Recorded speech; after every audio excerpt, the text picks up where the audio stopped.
নমস্কার। আজ আমরা এমন একটা বিষয় নিয়ে কথা বলবো যা শুধু একটা একাডেমিক টপিক নয়, বরং আমাদের সফটওয়্যার দুনিয়ার ভবিষ্যৎ। ভাবুন তো, একা একা কাজ করা প্রোগ্রামের বদলে যদি বুদ্ধিমান সফটওয়্যারের একটা পুরো টিম একসাথে মিলে এমন সব জটিল সমস্যার সমাধান করে যা আগে হয়তো অসম্ভব মনে হতো। হ্যাঁ, আমরা কথা বলছি মাল্টি এজেন্ট ইন্টেলিজেন্স সিস্টেম নিয়ে। চলুন আর দেরি না করে সরাসরি এই অসাধারণ জগতে ছাপ দেওয়া যাক। শুরুতেই একটা ফাটাফাটি রেফারেন্স। আচ্ছা, মেট্রিক্স সিনেমাটার কথা মনে আছে, যেখানে নিওকে ওই কালো স্যুট বুট পরা এজেন্টদের সাথে লড়াই করতে হয়েছিল? তো এই এজেন্ট শব্দটা কিন্তু শুধু সায়েন্স ফিকশনের পাতাতেই আটকে নেই, এর একটা বেশ গভীর টেকনিক্যাল মানে আছে।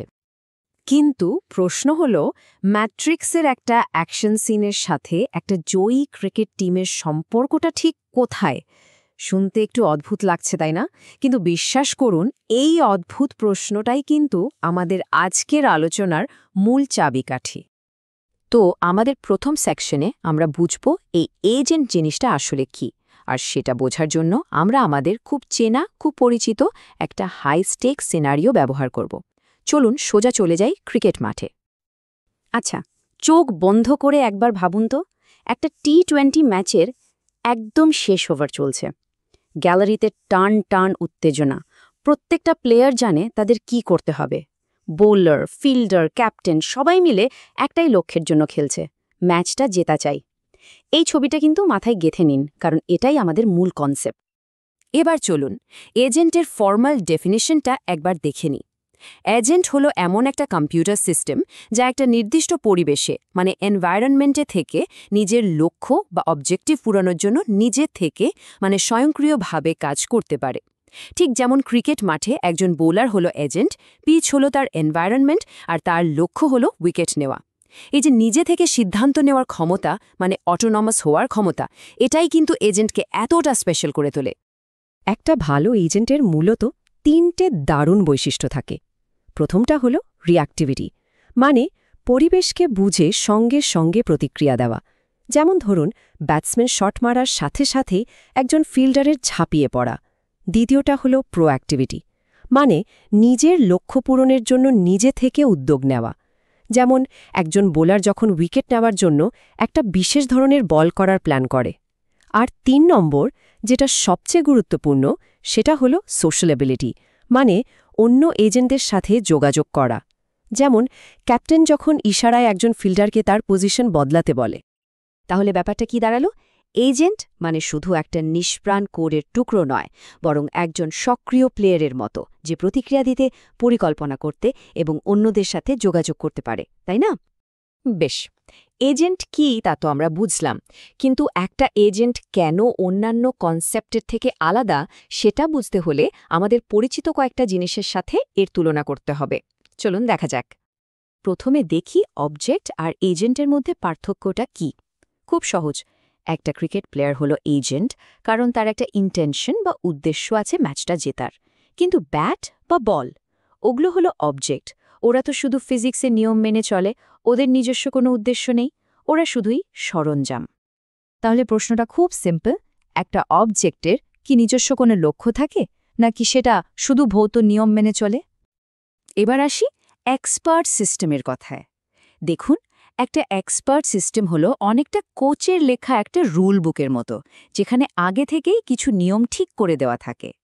কিন্তু একজন এজেন্ট, মানে আমাদের মাঠের প্লেয়ার, সে অনেক বেশি অ্যাডাপটিভ বা অভিযোজনক্ষম। খেলার পরিস্থিতি অনুযায়ী তাকে সঙ্গে সঙ্গে নিজের স্ট্র্যাটেজি বদলাতে হয়, যেটা একটা স্থির রুল বুক কখনোই পারে না। ভাবুন তো, যদি খেলার পরিস্থিতি হঠাৎ করে বদলে যায়, তখন কোনটা বেশি কাজের, একজন অ্যাডাপটিভ প্লেয়ার নাকি একটা বাধা ধরা রুল বুক?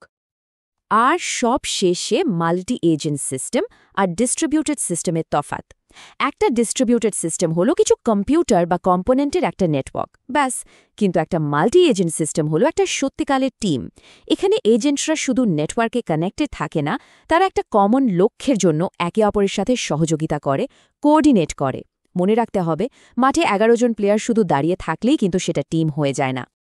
তাহলে একটা মাল্টি এজেন্ট সিস্টেমের আসল ম্যাজিকটাই হলো একটা সাধারণ লক্ষ্যের দিকে একসাথে মিলে কাজ করা, বা সামাজিক সহযোগিতা, তাই তো?